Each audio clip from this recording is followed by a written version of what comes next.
So here's a general question for any of the panelists. Have you had engagement with descendants or descendant communities that are of multi ethnicities? Example, African American and Native American, African American and European, etc. And if so, do you have recommendations on handling such matters with regard to investigation, interpretations, etc.? Well, I'll step in. I'm sure other people have. Of course, there's a lot of discussion around the DNA. I think the Ridgeleys were fathered some of the children, although the DNA is still ambiguous. So we do have to work with families when they find out, for example, that there's a paternity of the European side that they didn't expect. Those are the sorts of things that you just have to work through, I think, in a way that is, I mean, it doesn't, this sounds not very helpful. I want to say sensitive, but yes. And people need to unpack their feelings. I've seen people be very distressed when they found out they were of mixed ancestry. So that there's a range of experiences from it, but yes, I've seen it multiple times.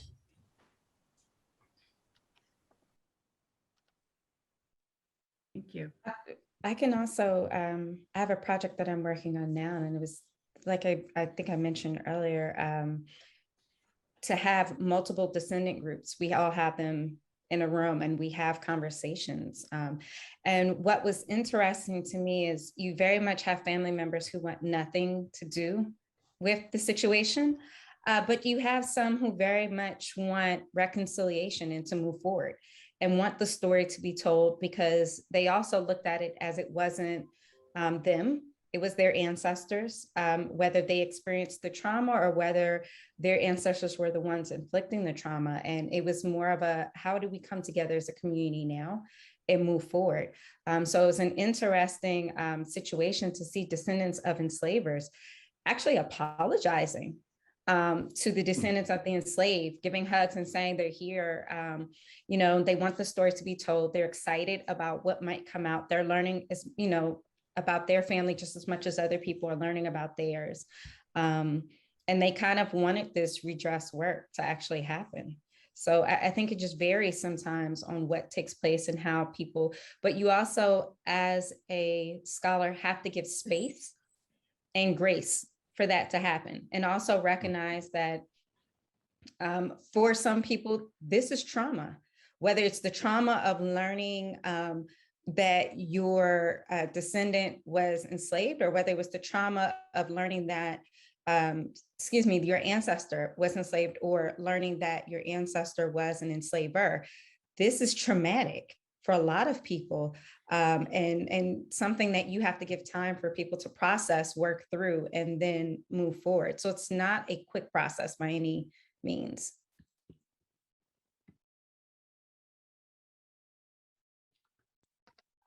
Just locally, there have been a number of sites in Pennsylvania where not necessarily, not where we have existing descendant communities that are involved in any archaeology, but there are some of these settlements, like the first one that comes to mind is the one in Mercer County.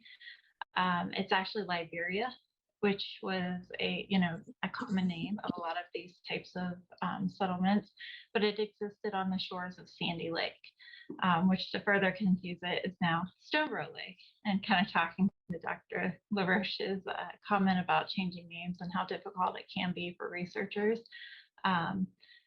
this community, on a number of occasions, there are examples within it that there were nearby Native American communities that were aiding the, at the time, the self-emancipated slaves or enslaved that were living there. So we have examples of that. There was one segregated camp that was entirely Native American. Unfortunately, the location of it was called Sugar Run Camp, and it is now inundated as part of the Allegheny Reservoir or the Kinzua Dam. And anybody that's familiar with Native American relations in Pennsylvania, that is a very, very impactful and traumatic landscape for a lot of Native Americans. And I don't think that, and I think that that placement of that settlement as well is something, there's always potential, but again, it's underwater. So, but we do see a lot of that in a lot of the different settlements throughout Pennsylvania. One of the questions in the box was, how does the community react when they hear about their newly discovered history of their community? And I would think that, again, this goes back to our conversation as to how we would define community. And so it would obviously be those members that were in the local community and the members that might be from outside of that area that were telling their stories. And just, I think that it's, Barbara touched on it slightly, and Cheryl also, in how difficult it can be sometimes to open up those conversations. And I some experience with that I think would be of interest. Well, I'm the chairperson for the Pennsylvania Hallowed Grounds, as I mentioned earlier. And in trying to engage the community, first of all, which community are you talking about? The Black community or the white community, And the thing is, how do we get the communities to connect together and not run from each other? I mean, right now we're talking about people that don't want to talk about their own background or where they come from. They don't want to talk about their mixture, because almost every single African American in the United States basically has some kind of connection to a different world. We're not just all Black. We should be called the All-American because we're so mixed up with so much stuff in it, But how do we get those communities to connect to each other, to engage with each other, and to share our stories from the past, whether you're American Indian or you're African American? How do we get all of these people to connect to our grassroots organizations? And how do we get those grassroots organizations to connect to the people that's going to make a change, like Cheryl had mentioned about, how do we connect them to the state area or to the federal level to make sure that these grassroots people are not being left behind? And again, who is it for? Is it for us so that we can tell our story, or is it for the person of the white race to tell their story? We've listened to their story in high school. We've listened to their story in elementary school. And now we want to talk about our story, and we want to make sure that it is inclusive, that it is good, that it's profound, that it is shared, that it's not whitewashed, that it is something that we can all be proud of. And we can talk about American history without everybody and anybody getting all totally all upset. So what do we do? How do we make it happen? How do we get these grassroots areas together and mix them in with the state level, talk to the people at DCNR and talk with the Pennsylvania Hallowed Grounds, because we're trying our best to save, our cemeteries, and those cemeteries connect to each and every one of us that is on this panel today and all those who are participating. How do we make it happen? What do we do? Who do we sit down with? And are they going to listen? Are they going to listen? That's the big problem, because sometimes I've had meetings at the state level, but we walk out the door, oh yeah, we'll see you in a month or so, and we come back and then they push it off to the side again. So how do we make it happen and keep it going? I have to say, this is why it's such a fight. Yes. So you're reminding me that when we were on the African burial ground and we were fighting for that site, people said, you don't know who these people are. You're not their descendants. You're not connected with them. Why are you doing this? We got a lot of pushback and a lot of denial, because, we had to finally go back and say, well, we're either New Yorkers or we're a concerned community. We're a community of concern. We are the stewards for our ancestors. And when you go with that language, which doesn't fly well with, maybe DNR. But Mhm. I mean, when you start to think about it, that's what you're encountering. And that's why you see African Americans in particular who come with this ancestral mission. And they talked about that in the ethnography at the president's house as well. But the other thing, and cemeteries, and much of my work has led me to this too, is these little, after 5 people, in my mind, it's a community, because that's about what it took to put together some of these little teeny tiny spaces and communities that I study. So that we have, from the broad range ancestral concern to these little family communities. And I think that if you are a person of concern and are interested in the site and have something to say about its rescue, that you are a self-selected part of a community of concern. So, Well, Cheryl, my problem is, it's like when I'm sitting down with the folks at the top, like I said, you walk out the door and you don't get any other feedback. And then I feel sometimes that they don't want to talk to you because they think of you as being hostile or angry or whatever, because they're afraid of how you're going to, what the reaction is going to be, and I've been dealing with, I'm sorry, what? You're not getting any traction. No, none. And I've been sitting down with them for like 15 years. Oh, no. That's absolutely no. So I what mean, I would kind of cut in for a few things, because this kind of aligns with one of the questions I wanted to bring up, and questions that popped up in the chat and topics more so, okay. Which is, how do you start a community archaeology project? How do you start this? And I often say the power is with the people. And so I think one of our issues is when we say community, in various ways we narrow it. We look at descendants, or we look at, and I was very clear in when I defined it, that it can be local, national, international, who have an interest in. And so being someone who, I'm also working on a cemetery, and I'm also advocating for it not to be destroyed by the state. What I realized we had to do was align literally with the larger community. And that means pulling in accomplices. And oftentimes that means pulling in politicians that we know are going to support the people's argument. That means bringing in local legal help that's going to support us. That means allying and finding newspapers who are sympathetic to our arguments and our causes, that when things happen, it means reaching out to national organizations as well. My cemetery was able to get recognized by the National Trust as one of the 11 most endangered sites within the United States. So a historic site. It's very rare that you see an African-American cemetery placed in that position, but it's aligning with historic preservationists, everybody within the community who's interested about this. So when we say starting it from a grassroots level, and how do we get this going? This means literally taking a step back and saying, who are all the people we need to accomplish this goal in order to get this goal done?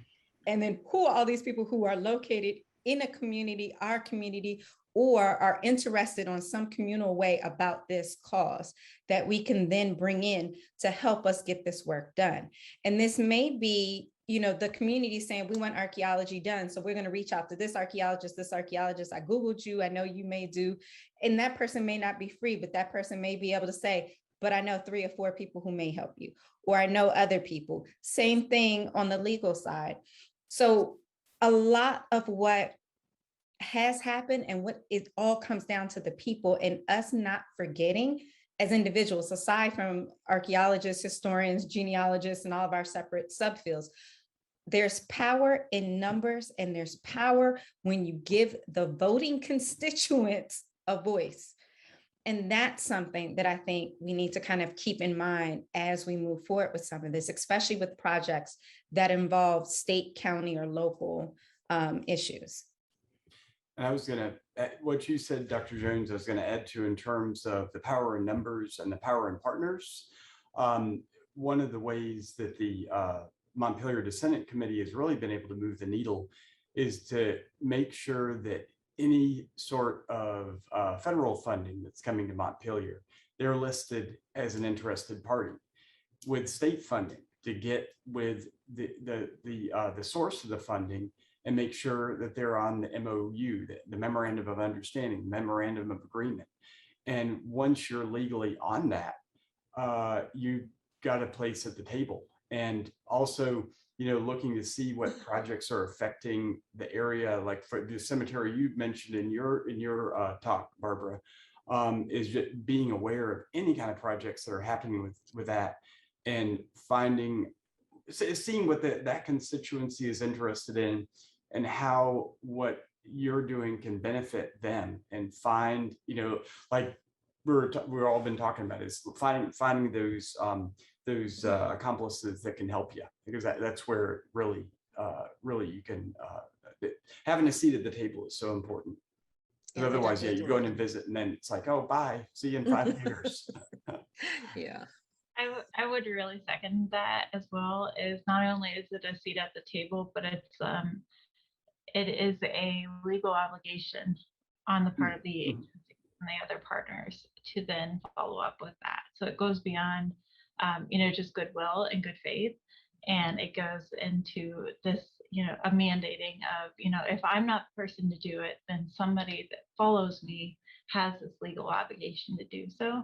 And so I think, coming from an agency perspective, that getting a seat at the table, either as a signatory to a memorandum of agreement or a memorandum of understanding, or just as a consulting party in the Section 106 process. There are a number of times where we're going to, where you'll see DCNR, for example, or PennDOT, or any of the other agencies at the Pennsylvania level and the federal agency level. You'll see them put out a call for consulting parties on certain types of projects. And I think that just being cognizant and trying to keep an eye out. But I will say, as an agency official, whenever I go to solicit consulting parties, these are the kind of folks that, if I know that your presence, and I know that you are a consulting party, or that you have the potential to be a consulting party, just knowing that folks like you are out there and you have the interest, that's really important for me to know who those people are, so that I can reach out appropriately. Well, the Pennsylvania Hallowed Grounds have been reaching out. We've had some of the speakers from the state to come to our annual meetings and speak to us as a statewide group. We have tried to make sure that we have supported the state in getting grants so that they could do documentation of the churches and the cemeteries that are throughout Pennsylvania for those that hold the bodies of United States colored troops. We have done a lot of that, but somewhere along the line, some of this has gotten let go.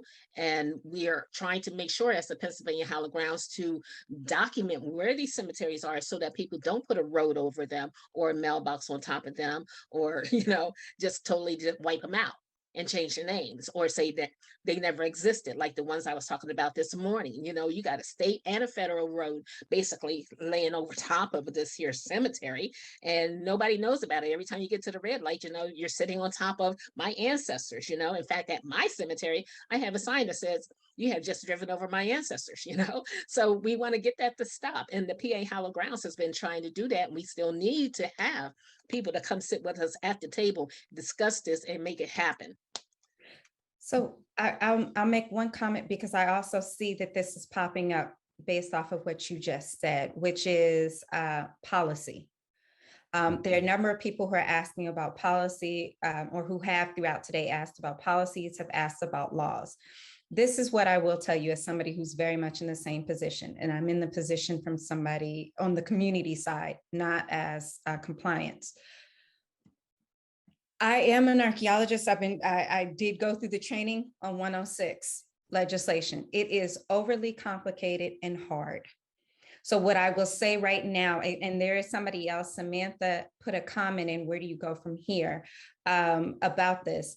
You need to have, when I talk about community, when I talk about building out your community, you need to find somebody who is trained in 106 to help you, and to help you negotiate with the government entities, because consultation, consulting party, all of these have different meanings. All of them have different legal rights. All of them have different If you are considered a formal consulting party, they can't do anything without going through you and talking with you and confirming. You can also put out legally what your stipulations are as it relates to going forward with the archaeology, how you want to find out what you want to find out. You actually have way more rights than you are aware of. The problem is the average citizen is not educated on this process. And I'm going to say, as an archaeologist, having gone through the training, I still did not completely understand the process. So I'm going to 100% advocate for everybody who's in this room, because I've seen a number of comments about people who are trying to protect cemeteries in Pennsylvania. You need to make sure you have somebody in your community, in your organization, in your group that has worked in some way, shape, or form for the county, the state, the federal government in 106 and understands it. That is how you do this work. And that's how you make, or at least find a legal firm who does heritage legal work, who can at least pro bono help you with this. One of those are the two options in order to get you further than where you're at. But I can honestly say, if we didn't have the legal firm that helps us out to move us forward, it becomes problematic.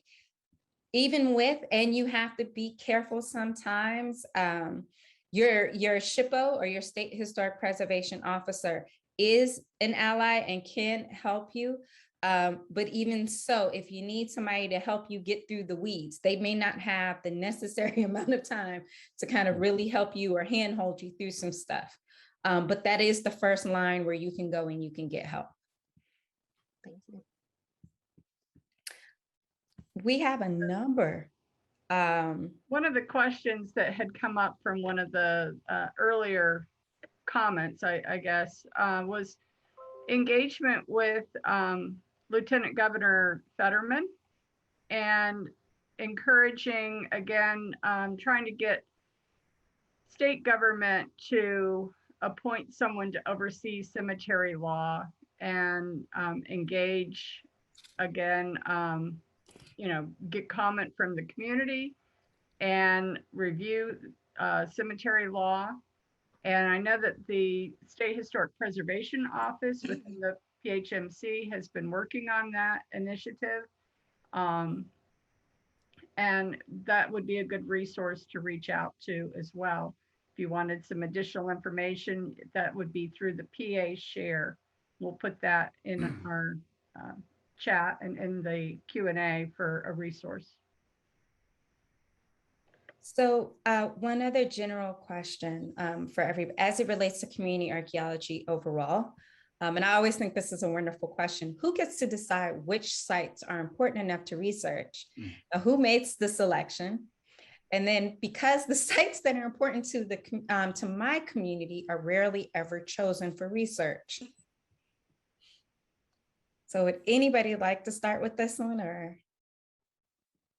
I can jump in? Okay, and I think this is from Rachel. This is where community involvement comes in. If you have, and I keep saying, a lot of this is a lot more grassroots than you realize.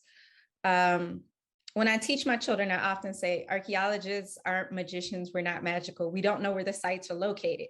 Oftentimes we get whispers and we find out information from the people, and then we get told a really interesting story. And if you have the benefit of being an independent researcher, so associated with a university, you can pick whatever site you want to do work on.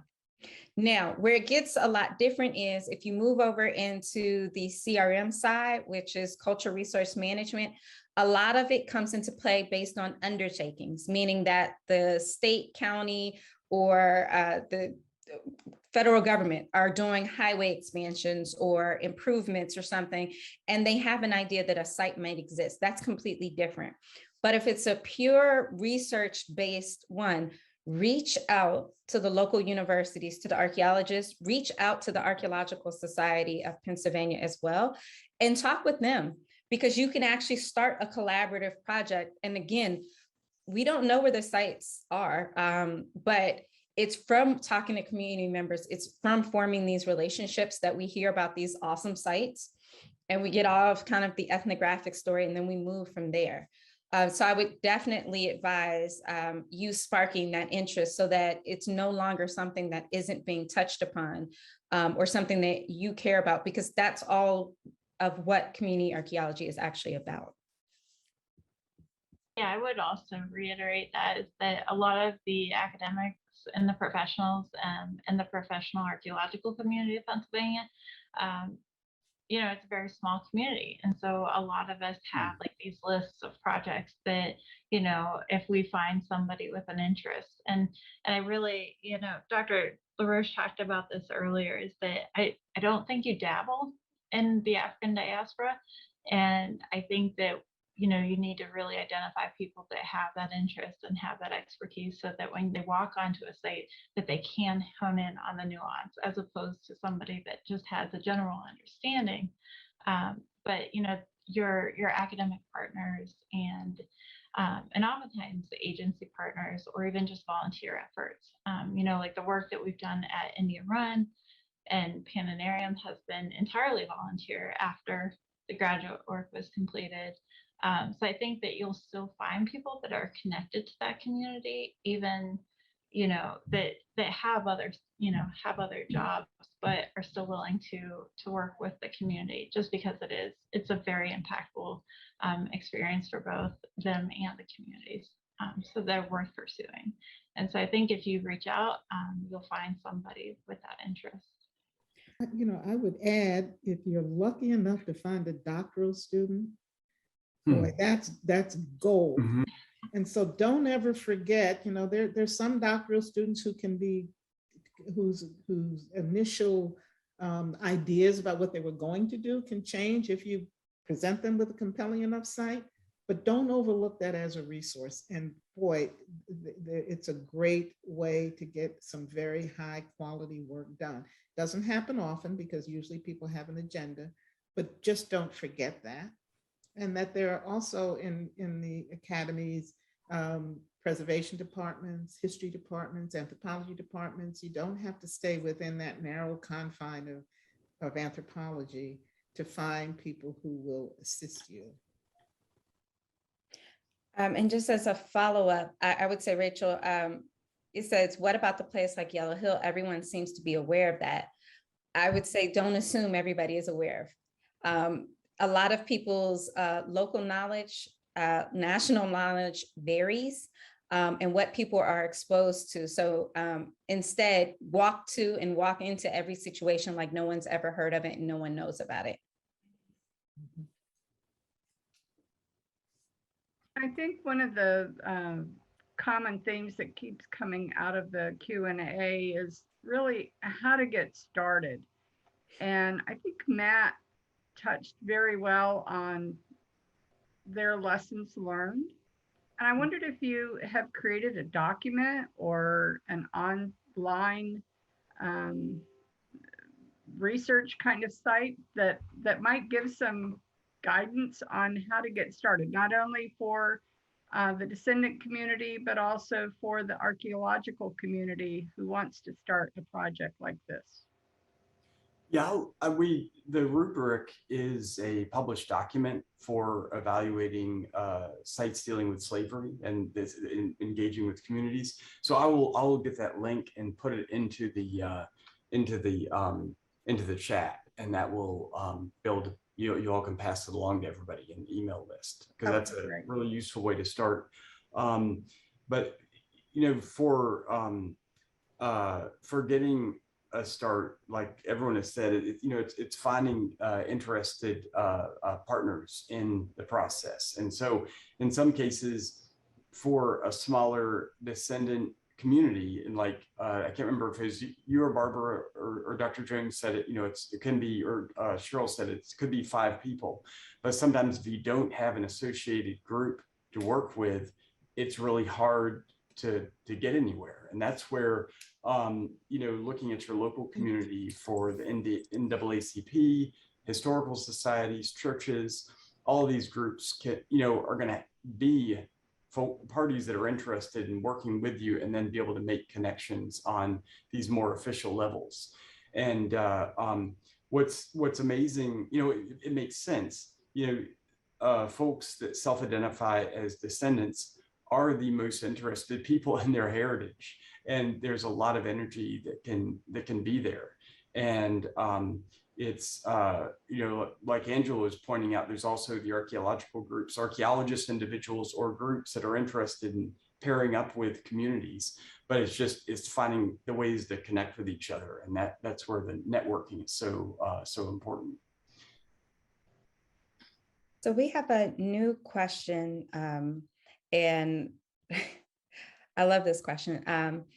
This might have been touched on before, but is there anything you wished you'd known before starting the process of community archaeology? And I'm also going to tap onto this. One, is there anything that you wish you had known? And then what are your best practices as it relates to community archaeology?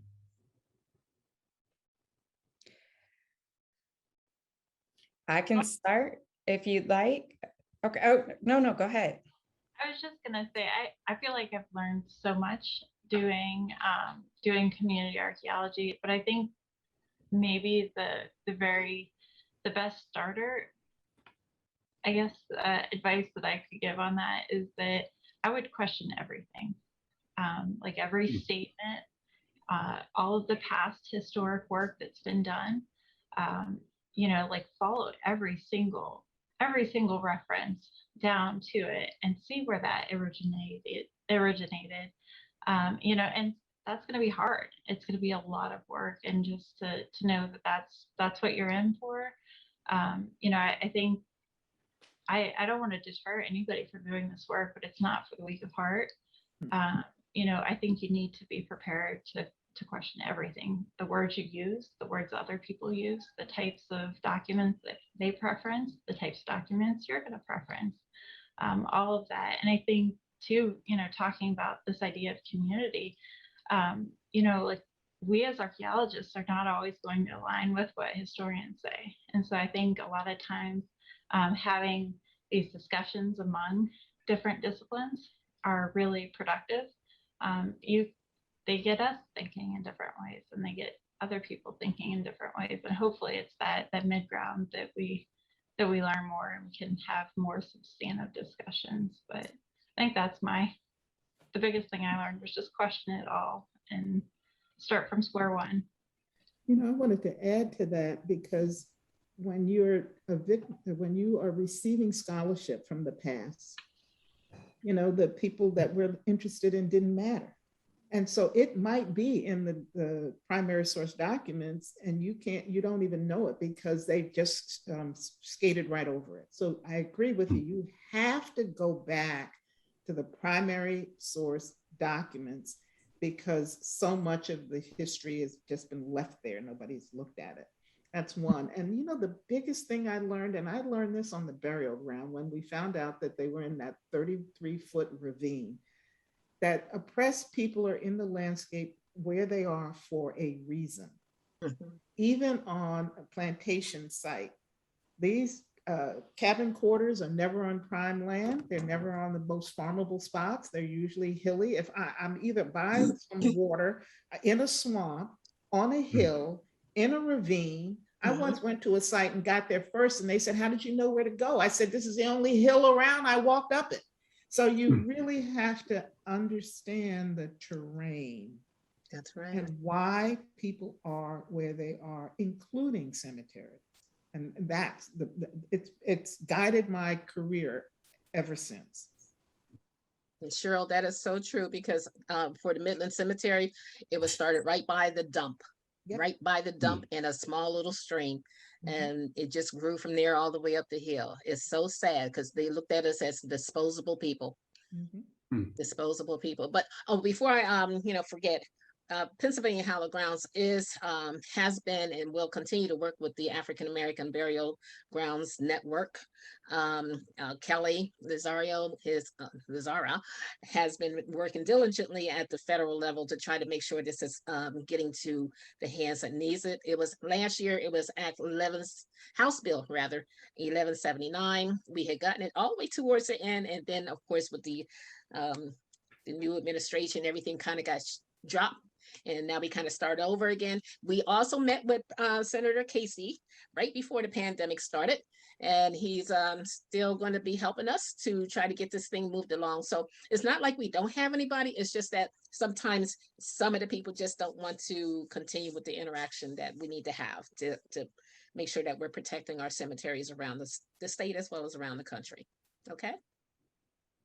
Well, and we're getting ready to vote in another week or so here in Pennsylvania at the local level. And I think that those are important questions to ask at the local level, local and state level, as you said, Barbara. So I want to put on that, just for those who do not know what Barbara was referring to, the African Burial Ground Network Act is an actual act that has gone before Congress, and it got slowed up. So I just wanted to clarify that. But in addition to looking for that act and supporting that act, because there is increased movement around that, there is another potential act, which is the African American Graves Protection and Reparations Act, that is also being formed currently and developed to also be pushed. So those are two acts that people should look out for and keep an eye out for when looking at federal legislation that protects African burial grounds. So Matt, did you want to add to the initial question as well?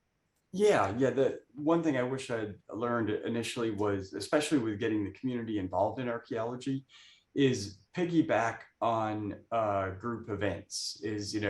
I had tried initially writing letters to community members, giving talks at community events to invite people to do archaeology.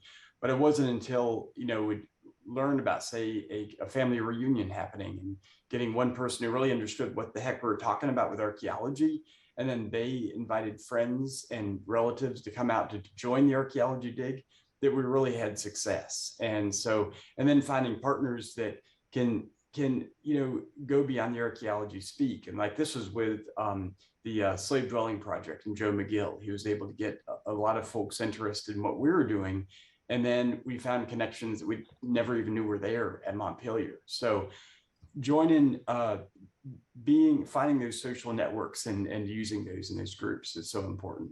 Can't do it as on an individual or alone basis. So then I'll lastly answer this question. This kind of tells a little bit about me.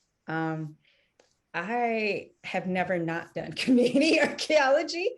Literally, as a graduate student, I was pushing these ideas of what I thought was common sense and you should be doing in archaeology type thing. I was also, a few people know this, that I was actually a classroom teacher first. So because I was so used to educating and working with people, it just all just kind of made sense. Like this was stuff that you were supposed to do. So I've never had the benefit of having a site without people and like chaos. I know some older archaeologists have had that wonderful luxury. So I don't have essentially like, what did I learn from this process? Because this whole process has been my life as an archaeologist. But best practices for me, to really be honest, is just being real, being genuine, patience, self-care, because this is some very heavy lifting of work. And then also being, showing my humanity. And I think people really respect that when you get equally frustrated and you show, like, I'm frustrated, this is not working either. Or, you all kind of joke and you laugh and then you cry together and you give hugs, but also being a member of the community. And I think with all of my projects that I've worked on, every community that I have operated in, that I've stepped my foot in as an archaeologist, I've made it a point to actually become a member of that community in whatever capacity that looked like, and finding ways to give back so that people know that I'm not just doing this work as a practitioner to take and go, but I'm doing it because I genuinely care about people and about our common and shared past and history. So that would be my best practices, and kind of, I haven't learned anything new, but in the sense of transitioning from one style of archaeology to another. You know, Alex, you remind me too about giving back. You know, when you're doing these ethnographies and people are giving you their lives and their stories and their time, I'm always trying to think, I don't want to be like a thief in the night and leave with your story. And so I'm very concerned about how do we give back? How do we express our gratitude? How do we show appreciation to people once they have entrusted us with their story and part of their legacy? So that's always on my mind. And I, you know, we give back in different ways. Sometimes I come back and work with them in another capacity. But I always try to say thank you in my own way. And I think that that's another best practice is because we don't want to exploit the people that are helping us. I think Matt had a good example of giving back to the community with the exhibits and again, reconstructing the house structures in the way that they wanted something marked on the landscape different than what they had been doing previously at Mount Pillier. And I think that, again, that was a good example of listening to the community and listening to what they wanted. And I think that's important. One of the questions for you, Alexandra, was who in Congress is working on the African American Burial Grounds Protection and Repatriation Act? I was typing that up right now as we were talking, so I'll stop. So there is a working group of archaeologists who are drafting it. And as a matter of fact, in the journal, the Nature Journal, there is an article written by Justin Donovan, Deland Justaville, and Chip Colwell, who actually talk about what's being done and what they're putting forth. So I would say if you refer to that article, that will give you the most up-to-date, and was just published about a month ago, on where they are with building out and creating that app.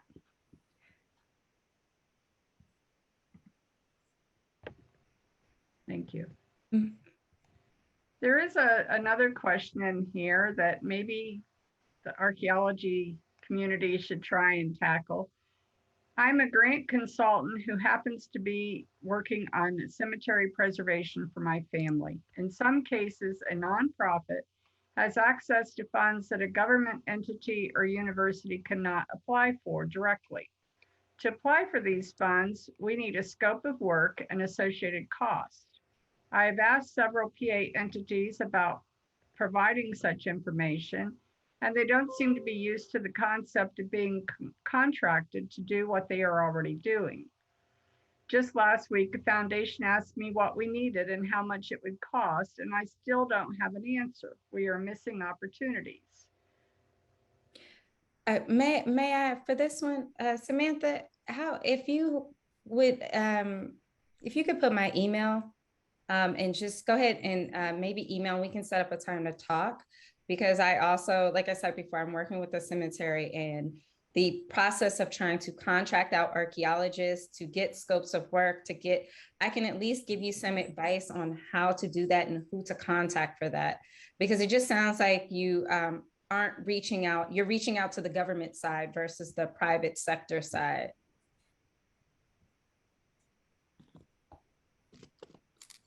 I'll just hop in real quick too. I know from a super underfunded agency side, from DCNR, one of the things that we've done recently and we've done in the past for other types of resources is to partner with our friends groups and other nonprofits that help support us, much in the same way as what the PHMC and the State Museum do with the Pennsylvania Heritage Fund.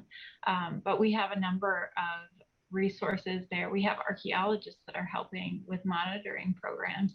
And one of the things that we would like to see in the future is a lot of these kinds of friends groups that to basically capitalize on their, their will to preserve and help preserve.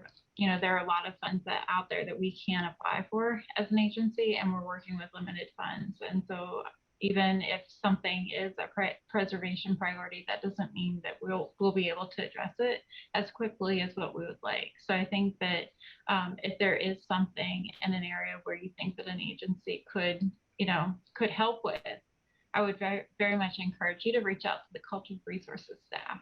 specifically, because those are the folks that really would be able to help you with that. And also, again, I'd like to reiterate that the State Historic Preservation Office, they have both archaeologists and historic structures reviewers on staff, and those are going to be really wonderful advocates, not only for the resources, but also to help connect you in the same ways that Dr. Jones is talking about. I think that they're going to have, a feel for the local community and help that they could, shoot your way. One of the earlier questions in the Q&A was, how can other plantation sites apply the lessons that you've learned at Mount Pelier?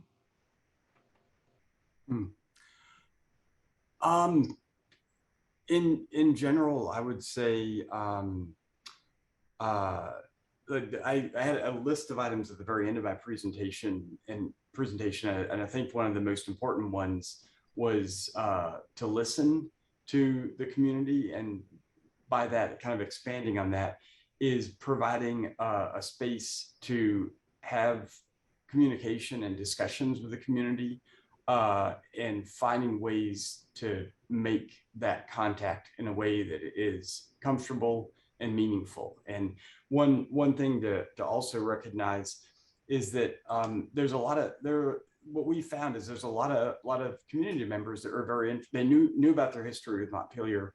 They're very interested in connecting, but they didn't feel there was anyone that here at Montpelier that was interested in talking with them. And it was only when we started to work with outside groups that are outside of Montpelier, like we're very fortunate in Orange County to have the Orange County African American Historical Society, working through the Orange OCAHS. That is how we did our first 2 descendant reunions, and it would not have been possible without working with the OCAHS. And if there wasn't the OCAHS, I would learn this from working through the OCHS. I've been a board member of the OCHS for the past 2 decades, but it's working with local churches, with local, go to where the community is. Don't expect the community to come to you, because that's never going to happen. There's a long history of distrust that is between the communities and these plantations. There are community members that have come on digs for years, and they will not go in the house. Don't assume that, the one thing I learned very early is getting that group photo in front of the house. Those columns are not the same, don't have the same meaning for everybody. And they're a symbol of oppression and pain. And so it's starting to recognize that. And that's part of the listening. And so some of the listening is also observing and not assuming that everybody they're interested in history, but they don't want to, come right out and start taking it in, like Dr. LaRoche, like what you talked about with, starting to approach people carefully, community members carefully about these connections. It's not, everybody's at a different place.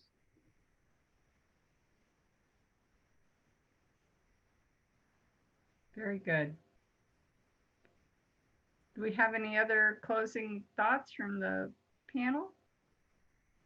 Any words of guidance for the archaeology community, and obviously the local community, the descendant community that's trying so hard to make sure that their voices are heard? One amazing group that if you have never gone to the conference, this is everybody, is the Slave Dwelling Conference. It is a group of group of individuals and groups of groups that really it's a space to talk about a lot of this. And every time I go to one of those conferences, I just feel uplifted once again.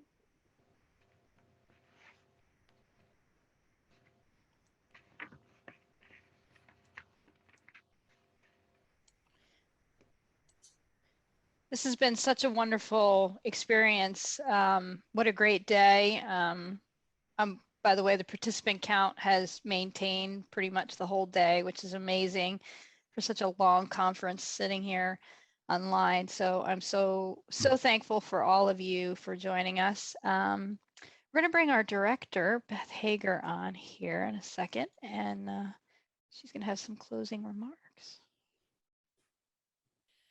Well, I could listen to all of you for the rest of the weekend.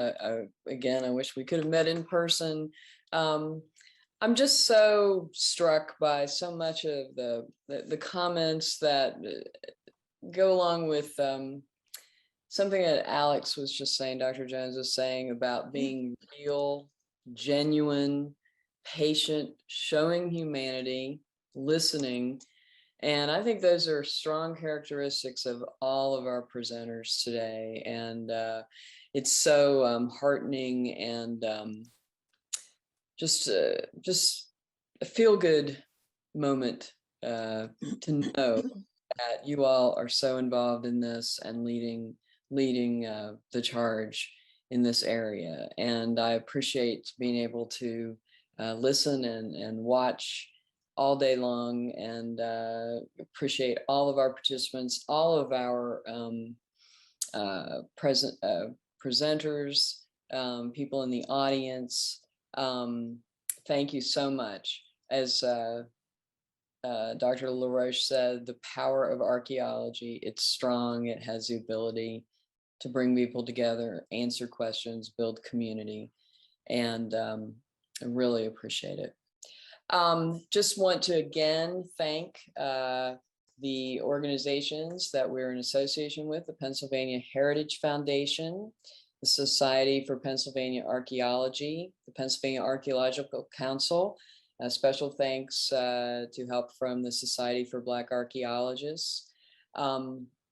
And also with our sister bureau from PHMC, the State Historic Preservation Office. And I know that with a number of these questions, they would be very happy to talk to anyone and consult on cemetery projects as well as many other projects in the field. Thank you also to our great staff. This was a wonderful collaboration between our archaeology section and our educators in our education and outreach section. Thank you, Jenny Ashton, who's Chief of Education, and her team. Also, we had support from the exhibit staff in terms of graphics and all sorts of help from them throughout, led by the exhibits chief, Megan Zekin. So thank you very much.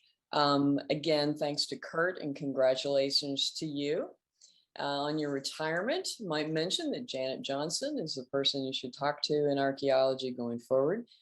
She is your contact in the interim here. So we appreciate Janet helping us through this today as well.